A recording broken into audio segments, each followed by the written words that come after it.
안녕하세요. 이번 시간에는 삼국지에서 장비에 대하여, 그러니까 장비는 의형제 중에서 셋째입니다. 첫째가 유비, 두 번째가 관우, 세 번째가 장비예요. 그런데 장비는 어떻게 생겼느냐면은 키가 9척입니다. 그 2m가 넘어요. 2m 7cm 정도 이렇게 됩니다. 그리고 몸무게는 200kg입니다. 그러니까 근수로 따지자면 330근이에요. 어마어마한. 그러니까 관우하고 대비를 하자면은 관우는 늘씬한데 장비는 키도 크지만은 옆으로 이렇게 퍼져가지고 힘으로 따지자면은 삼국지에서 가장 힘이 센 무술로 따지자면은 이제 관우가 이제 무술에는 으뜸이지만은 힘으로 따지자면은 장비가, 그리고서는 이제 얼굴은 어떻게 됐느냐면은 왕방울 고리눈에다가니 수염은 그 고슴도치, 그 이게 구렛나루하고 그냥 고추 서가지고 화가 나면은 막 머리까지 그냥 고추 쓰니까 어마어마한 산도적처럼 이렇게 생겼습니다. 그리고서는 음성은 얼마나 크냐면은 우레보다도 더 커요. 그러니까 막 옆에서 있는데 관우가 소리를 지르면은 고막이 나가버립니다. 그 정도로 그냥 목소리가 큽니다. 그 이제 이 장비는 술만 먹으면은 조금 이제 실수를 좀 하게 돼요. 그런데 이제 술을 안 먹으면은 그렇게 사람이 고울 수가 없습니다. 특히 이제 유비 앞에 서면은 유비가 하는 이야기는 뭐든지 고분고분해요. 술 먹었을 때도. 그렇지만 이제 술을 먹었을 적에는 딴 사람들한테는 조금 이제 실수를 하는 경향이 있어요. 그런데 유비는 이것을 전혀 탓하지 않습니다. 왜 그러냐면은 장비가 실수를 하는데 그 실수가 나중에는 전화위복이 돼요. 그러니까 유비가 생각할 적에는 세옹지마입니다. This to share, pass away.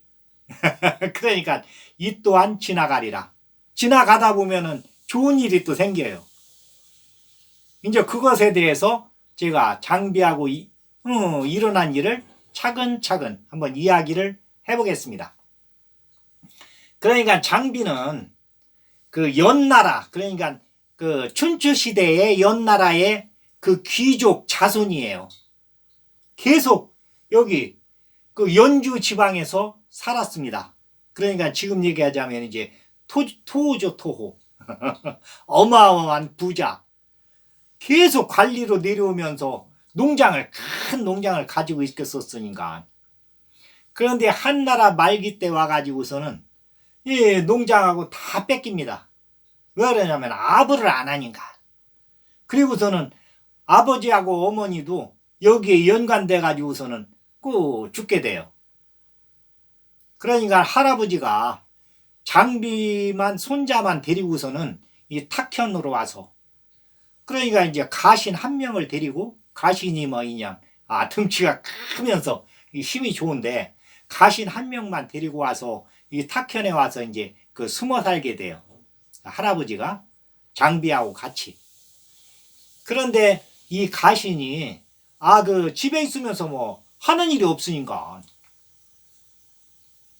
그러고서는 할아버지가 이제 밥하고 집안 이렇게 꾸리는 것은 다 하니까 가신이 할 일이 없어요. 몸은 근질근질한데. 그래서 여기 탁현 저작거리에다가니 부죽간을 냅니다.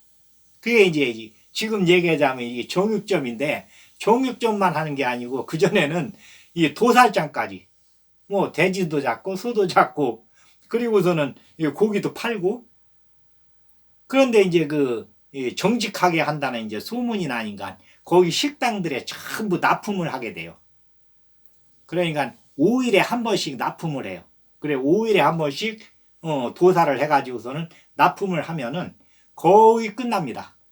그러면은 이제 물건을 그 무인 판매대로 해가지고서는 딱딱 이렇게 그러니까 한 근씩, 두 근씩, 세 근씩 이렇게 끊어서 놓고서는 그 밑에다 이제 가격을 적어 놓고서는 가시는 가서 무술 연습을 해요. 그러니까 이 할아버지는 장비가 현자가 되기를 원했는데 뭐 덩치가 크고서는 또 이제 그 머리 돌아가는 것은 조금 그러니까 결국에는 이제 가신한테 보내가지고서는 신하한테 무술을 가리키게 합니다. 그래서 이제 무술을 배우게 돼요. 그런데 할아버지도 돌아가시고 요 가신도 죽고 나서는 그 푸죽간을 장비가 이제 직접 운용을 하게 돼요. 그 운용을 하는데 한 번은 이제 돗자리가 필요한데 그 푸죽간 하여튼에 거기다 이제 이렇게 깔으려고 유비가 지나갈 때 돗자리를 짊어지고 지나가는 걸 보고서는 유비를 부릅니다. 아, 형씨, 그 돗자리 팔 겁니까? 그러니까 팔 겁니다. 얼마입니까? 그래 이제 가격은 유비가 부르는 대로 그대로 주면서 돗자리를 받아가지고서는 그 뒤에다 깔고서는 이제 생활을 해요. 그 푸죽간에서.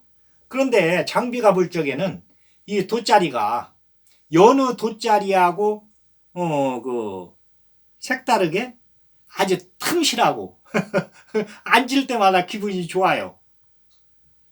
그러니까 그 다음에 유비가 지나가는데 돗자리를 여러 개 이제 짊어지고 지나가는데 장비가 부릅니다. 아, 형씨, 그거 팔을 겁니까? 팔을 겁니다. 몽땅 얼마입니까? 그래가지고서는 이제 몽땅 가격을 주고 삽니다. 그 돗자리를. 그래 놓고서는 이제 그것을 여기 푸죽간에 오는 하여튼에 단골 손님들한테 이 돗자리를 팔아요. 그러니까 총 유비한테 주고 산 금액보다도 훨씬 남았어요. 장사를 잘하니까, 장사꾼이니까. 그런데 그 다음에 유비가 지나가는데 또 부릅니다. 아, 그 돗자리 팔 겁니까? 앞으로 만드는 것은 나한테 다 가져오십시오. 그러면서 이 돗자리를 값을 주면서 전번에 받았던 돗자리 값에서 내가 팔았는데 이렇게 남았으니까 이것도 가져가시오. 그러고서 유비한테 줘요. 그러니까 유비가 좀 얼떨떨합니다. 이 장사꾼이 물건을 나오면은 그 본인이 갖는 게 이제 그 상례인데, 아, 이것을 남았다고 해서 유비한테 주니까. 그러니까 장비하고 이제 조금 친하게 됐어요. 물건을 계속 만들어서 장비한테만 갖다 주면은 부르는 대로 그대로 돈을 주니까. 그러니까 유비도 이제 가서 돗자리 깔아놓고서는 팔 그런 시간적인 여유가 생기는 거예요. 시간적인 여유가 장비한테만 갖다 주면 되니까. 그리고 장비는 이제 그 고기 사러 오는 사람들한테 이 돗자리를 얘기해 가지고서는 팔아 가지고 남는 돈은 또 유비한테 주고. 그런데 한 번은 이제 어떻게 됐느냐면 장비가 그 고객하고 시비가 붙어가지고 고객을 한 대 때렸는데 이빨이 나가버렸어요. 슬쩍 때렸는데 그래가지고서는 이 관청에 잡혀왔습니다. 그런데 그때 이제 관청에는 누가 있었느냐면 유비하고 노식 선생 밑에서 같이 동문 수학한 공순찬이 거기 이제 의승으로 와서 있었어요. 그 유비가 그 공순찬이를 만나러 들어가다가니 보니까 장비가 잡혀와 있어요. 그러니까 눈으로 서로 인사만 하고 들어갑니다. 들어가서 공순찬이하고 이제 할 이야기를 다 끝내놓고서는 그 밖에 잡혀온 장비라는 친구 그 무슨 일로 잡혀왔는지는 모르지만은 나하고 아주 절친한 친구입니다. 아마 법에 저촉됐다고는 하지만은 장비가 잘못했을 리는 없습니다. 공순찬이한테 이렇게 이야기하라고서는 가요. 그러니까 공순찬이가 바로 나와가지고 공순찬이도 이제 협객이니까 유비도 협객이고 장비도 협객이고 그 협객 정신이 있거든요. 그 공순찬이가 나와가지고 장비한테 방금 나간 저 친구를 아느냐? 그러니까 장비가 예, 잘 압니다. 어떻게 아느냐? 그러니까 그 자초지종을 쭉 이야기해요. 이래서 서로 이렇게 통하는 사이입니다. 그러니까 공손찬이가 아무 소리 않고서는 그 장비를 풀어줘요. 가서 열심히 살으시오. 그러고서는 이제 나가라고 그래요. 그 다음서부터 장비가 유비하고 엄청 친해지면서 하여튼에 유비의 말하자면 이제 오른팔이 돼요. 협객 무리들에서. 그러니까 유비가 이제 탁현에서는 힘을 막 받는 거죠. 장비가 뭐 옆에 붙어가지고서는 무조건 유비 편을 들으니까. 그래 이제 한 번은 관우 그 문화생들이, 그러니까 이제 관우는 이제 이 누상촌 옆에 와가지고 낮에는 서당을 열고 밤에는 젊은이들을 데려다가니 이 무술을 가르쳤으니까 이 무술을 배운 젊은이들이 이 저작거리에 와서 난동을 부린 일이 있어요. 그러니까 거기 저작거리 점원이 얼른 와서 장비한테 장비가 이제 이 저작거리에서는 힘이 치고 세니까 장비한테 이제 그 무례배들이 와서 그냥 거기 와서 난동을 부리는데 잠깐 가서 좀 질서를 잡아야 됩니다. 그래가지고는 장비가 와가지고서는 이 관우의 문화생들을 두드려 팬 일이 있어요. 그러니까 이 문화생들이 관우한테 와가지고서는 억울하다. 그 저작거리에 가면 막 등치가 산만한 친구가 그 푸죽간을 하는 친구가 있는데 우리를 이렇게 두드려 팼다. 그러니까 관우가 처음에는 그냥 듣고서는 말았는데 이 문화생들이 자꾸 이야기를 하니까 그러면 가서 얼굴이라도 보자. 그렇게 와가지고서는 장비하고 관우하고 그러니까 장비는 그 문화생들이 네 문화생들이구나. 그러면은 제자가 잘못했으면 스승이 혼나야 된다 하고서는 막 관우를 때리려고. 그런데 관우는 싸우러 온 게 아니고 제자들이 하도 이렇게 등살을 하니까 어쩔 수 없이 왔는데 그래가지고서는 피하기만 합니다. 요때 유비가 이제 장비를 만나러 왔다가니 그 장면을 보고서는 장비야 그러지 마라 그러면서 이제 말립니다. 그러니까 장비가 유비를 보고서는 이제 얼른 꼬리를 내려요. 그래서 셋이 가가지고 이제 그 술을 한잔 하면서 아주 친해졌어요. 셋이. 그 탁현을 완전히 이제 그 질서 유지를 이 셋이서 하게 됩니다. 그게 5일마다 이제 우시장이 열리는데 우시장이 엄청 커요. 거기는 막 돈이 돌아가는 데인가. 거기를 질서를 잡게 되면 이제 돈이 좀 생깁니다. 그 거기 질서도 잡게 돼요. 여기서 이제 소상을 만나게 되는데 하여튼에 장비가 무슨 일을 하면은 이렇게 이제 그 좋은 일이 그리고서는 이제 그 셋이서 하여튼에 결의를 해가지고 도원 결의를 해서 의형제를 맺고서는 황건적을 이제 퇴치하고 유비가 이제 서주를 그 도겸이한테 이제 그 물려받으면서 서주를 이제 통치하게 되는데 두 번을 통치하게 돼요. 서주를. 첫 번째는 이제 도겸이한테 물려받아서 이제 통치를 하게 되고 두 번째에는 조주한테 가 있다가 조주한테서 서주로 이제 원수리를 치러 온다고 왔다가니 또 독립을 하게 됩니다. 두 번을 이렇게 하는데 첫 번째 이제 그 서주를 통치할 때 얘기예요.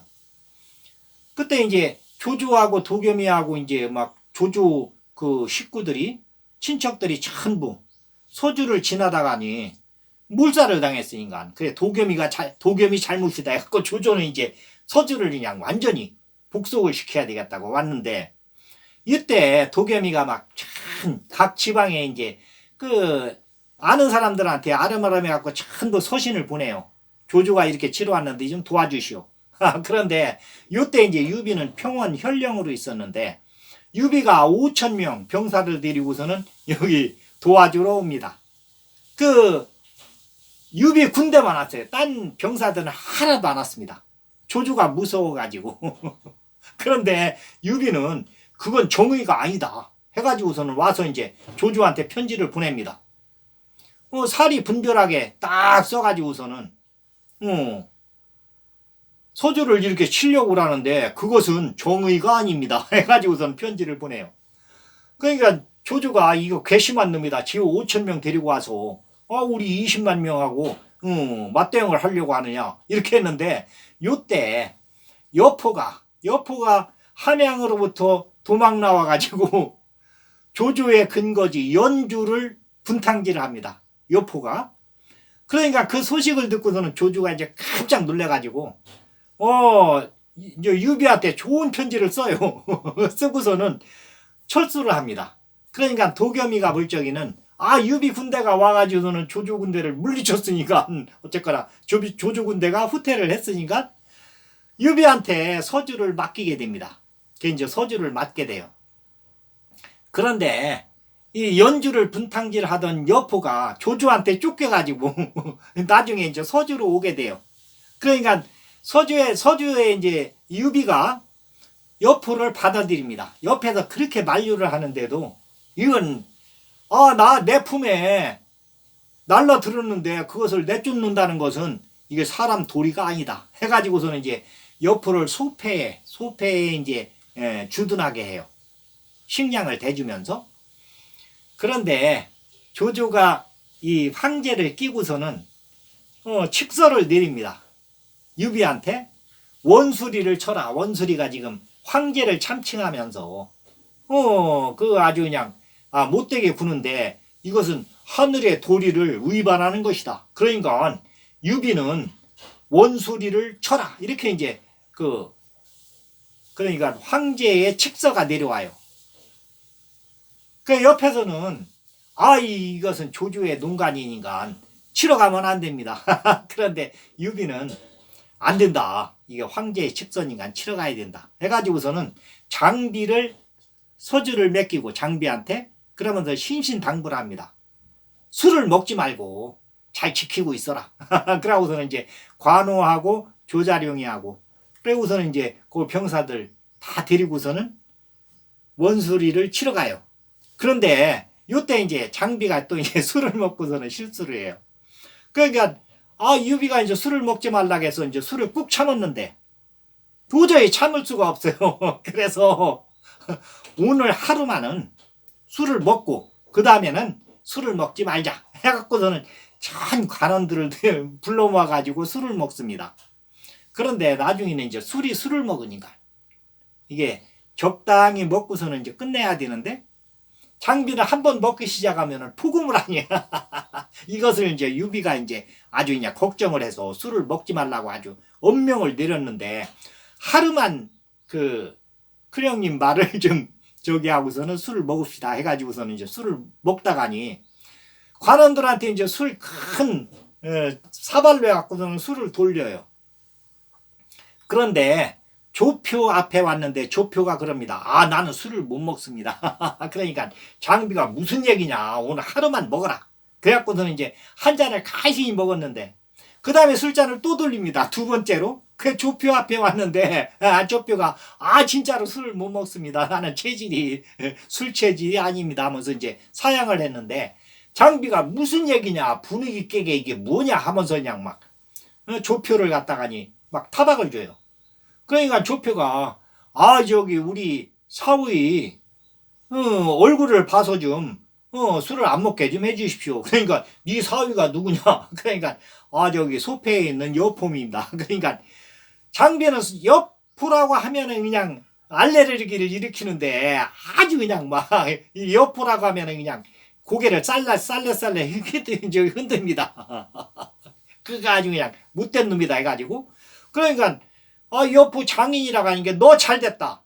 그러고서는 이제 거기다가니 형틀을 해가지고서는 매질을 합니다. 그러니까 그날 저녁에 이 조표가 여포한테 편지를 사신을 보내가지고 장비가 이렇게 나를 못되게 굴었고 이렇습니다 하니까 여포가 이제 와가지고서는 서주를 점령을 해요. 장비는 술에 취해가지고는 쫓겨가고 그 이제 유비한테 와가지고서는 그 자초지종을 이야기합니다. 그러니까 유비는 이제 아무 소리를 하는데 관우는 그냥 옆에 서가지고 그러면 형수님들은 어떻게 됐느냐. 그러니까 형수님들은 성 안에 있습니다. 그러니까 막 장비가 그냥 큰형님이 그렇게 얘기를 했는데도 그 술을 먹고 그게 뭐하는 짓이냐 하고서는 막 혼내켜요. 그러니까 장비가 칼을 뽑아가지고서는 자결을 하려고 그러니까 유비가 둘째야 그러지 말아라. 셋째가 그냥 조금 잘못했다고 하더라도 죽을 만큼 잘못한 건 아니다 해가지고서는 이제 거기서 무마를 시키고 다시 이제 서주로 옵니다.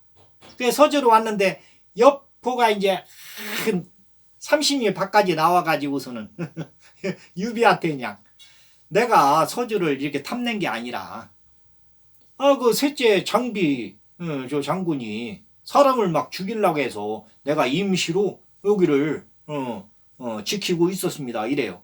그러니까 유비가 그럽니다. 누구한테나 그 송의 주인이 있는 겁니다. 그러니까 여포 장군이 서주를 그 지키고 나는 소패로 가겠습니다. 이래 갖고는 이제 소패에 와서 거기 와서 이제 진을 치고 있어요.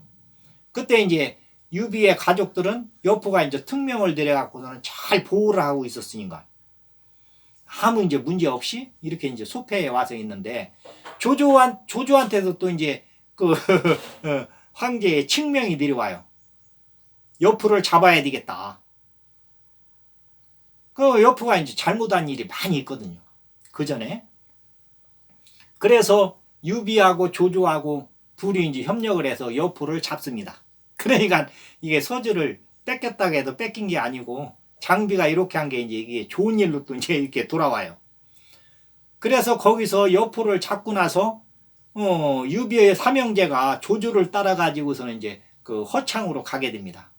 허창으로 가서 헌제가 이제 그 족보를 따져 가지고서는 이제 그 유비를 황숙이라고 부르고 유황숙이라고 이제 이러한 백성들은 이렇게 부르게 되고 그런데 원수리가 또 이제 견디다 못해 가지고 이제 원수한테 가려고 원수하고 원수리하고는 그 내용이 좀 복잡해요. 그러니까 원수리는 정부인의 자식이고 원소는 그 밑에 이제 두 번째 그 부인의 자식이에요. 원씨 가문에. 그런데 이제 좀 복잡하게 됐어요. 그건 원수 이야기할 때 자세하게 이야기를 하겠습니다. 그 이제 원수리가 이제 북쪽으로 간다는 그 첩보가 들어왔으니까 원수리를 잡을 수 있는 사람이 누구냐? 그러니까 여기에서는 유비밖에 없어요. 왜 그러냐면 나가면은 이제 혼자 다 계획 짜가지고서는 그 하여 대장군감으로 이렇게 있어야 되는데 대장군감 되는 장군이 조조한테는 없었거든요. 그래서 유비를 보냅니다. 그 유비가 이제 가서 원수리를 잡고서는 서주에서 이제 독립을 하려고 그래요. 그러니까 조조하고 이제 맞 대응을 하게 되는 거죠. 그 조조한테 박살이 납니다. 그래서 유비는 원수한테로 가고 장비는 망탕산으로 들어가서 거기 고성에서 병사들을 모집하고 관우는 그 유비의 간부인 미부인을 그 보호하고 있다가니 조조한테로 오게 돼요. 그래서 여기서 이제 조조가 5일 대안에 3일 소연을 열면서 여튼 관우를 내 사람으로 만들려고. 그런데 관우는 그렇게 안 하죠. 그 백마전투에서 알량문추를 죽이고 나서 유비가 원소군의 하북에 있다는 것을 알고서는 하북으로 갑니다. 그 이제 여기 5개 관을 지나면서 6명의 대장을 5관 6참장입니다. 그래 가고서는 이제 원소 진영으로 하북으로 가다가니 망탕산의 장비를 만나게 돼요. 이때 이제 망탄산에서는 한 5,000명 병사를 장비가 모아놓고서는 거기 있다가니 이제 관우를 만나게 됩니다. 그래 이제 관우도 이제 목숨을 살리게 되고 또 유비도 소식을 넣어가지고서는 이 망탄산으로 와서 같이 유피한테로 이제 오게 돼요. 그래 유피한테 왔는데 신야에서 이제 병사들을 조련하고 있다가니 저 남해에서 조조한테 가는 말 28마리를 또 장비가 산적으로 분장을 하고서는 이것을 탈취를 합니다. 이게 이제 그 전초전이 돼가지고서는 조조가 병사들을 50만 병사들을 몰고 내려오게 돼요. 그 이제 조조의 생각에는 하북의 원소를 완전히 복속을 시켰으니까 원소를 죽이고 그러니까 한 5년 동안 재정비를 해가지고 형주로 내려가야 되겠다 이렇게 이제 생각을 했어요. 그러니까 5년 후에 내려왔으면은 적벽대전이 어떻게 됐을지 모르는데 그 정비하려고 막 말을 막 그 사들이고 막 하는데 요 세중간에 장비가 이제 그 사고를 쳐가지고 28마리를 뺏어가지고 이게 나중에는 이제 탄로가 나죠. 유비 그 셋째 장비가 이거 뺏어갔구나. 그러니까 조조가 50만 대군을 해가지고서는 이제 신야로 내려오게 됩니다. 거기서 밀려서 강화로 이제 강화까지 이제 유비는 가게 되고 적벽대전에 의해서 여튼 동호회 주요하고 유비군의 제갈공명하고 이제 합작으로 해가지고서는 조조 군대를 아주 박살을 내게 돼요. 그래서 형주를 유비가 차지를 하게 됩니다. 여튼 뭐 무슨 장비가 사고를 쳤다 하면은 그게 이상하게 전화위복이 돼요. 그래서 이제 형주에 있다가 익주를 치러 가는데 익주를 이제 방통이하고 황충하고 우연히 유비하고 이제 먼저 갔는데 거기서 이제 방통이 죽게 돼요. 그러니까 제갈공명이 우리가 그 익주로 가야 된다. 두 갈래 길이 있는데 한쪽은 파군으로 해서 낙성으로 가야 되고 한쪽은 이쪽 수루로 해가지고 소루로 해서 가야 되는데 장비 장군은 어디로 가겠습니까? 그러니까 장비가 내가 이쪽 파군으로 해서 가겠습니다. 그러니까 제갈공명이 거기에 가면은 그 엄한 장군이 이렇게 지키고 있는데 엄한 장군은 그 파군 태수로 해가지고서는 이 익주에서는 아주 쥐장이에요. 뛰어난. 그러니까 거기를 점령을 하기가 어려울 겁니다. 그러니까 이쪽 소로로 해가지고서는 가십시오. 그러니까 장비가 무슨 얘기입니까? 나한테도 지략이 있는데 나한테도 지략이 있다고 합니다. 그러니까 장비가 그 신야에서부터 밀리면서도 많이 이제 깨우친 게 있거든요. 그러니까 염려 말고 나를 이쪽 길로 보내주십시오. 해가지고서는 이제 이 어만이 지키고 있는 파곤으로 와가지고서는 어만을 생포를 하게 돼요. 이 지략에 의해서. 그래가지고서는 그러니까 이제 어만이를 생포했는데 어만 장군이 항복을 안 합니다. 그러니까 장비가 그냥 그 수하들을 물리치고 내려와서 밧줄을 끌어주면서 어만한테 큰 절을 하면서 그러니까 어만이 이제 그 장비한테 감복을 합니다. 그러면서 이제 마음속으로다가 이제 그 항복을 하게 돼요. 그래서 요 파군에서부터 낙성까지 45군데 관문이 있는데 거기가 전부 어만 장군이 지휘하고 있는 부하들이 지키고 있는 그러한 그 아단에 철책을 세워놓고서는 딱 지키고 있는 그 45군데예요. 여기를 어만 장군이 최고 앞장서 가지고서는 전부 항복을 하게 합니다. 이래 가지고서는 이제 낙성에 일찍 오게 돼요. 그러니까 장비가 이렇게 하는 일은 보면은 그렇게 이제 여튼 나중에 이제 결과적으로는 아주 좋은 그런 결과를 낳게 돼요.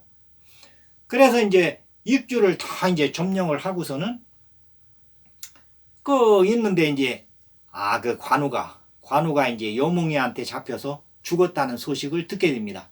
이때 이제 장비는 낭중을 지키고 있었어요. 낭중이 아주 이제 그 하여튼에 중요한 요새인데 거기를 지키고 있었거든요.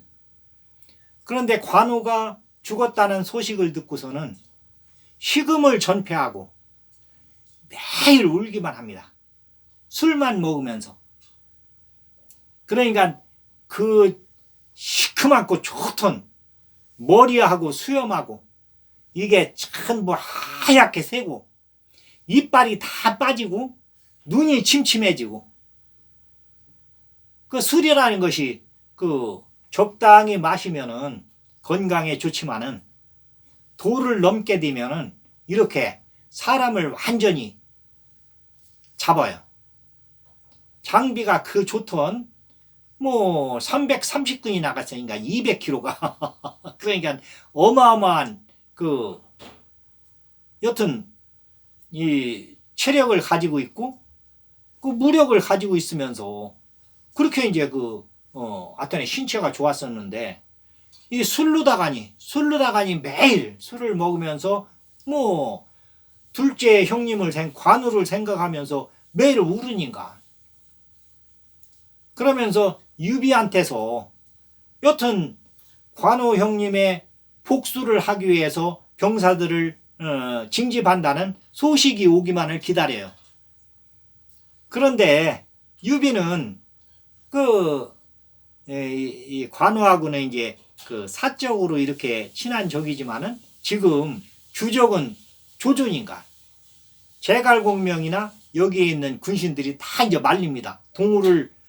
동구에서 둘째 관우를 죽였으니까 동우를 치러 가야 되겠다 하니까 다 말려요. 그래서 가들 못합니다.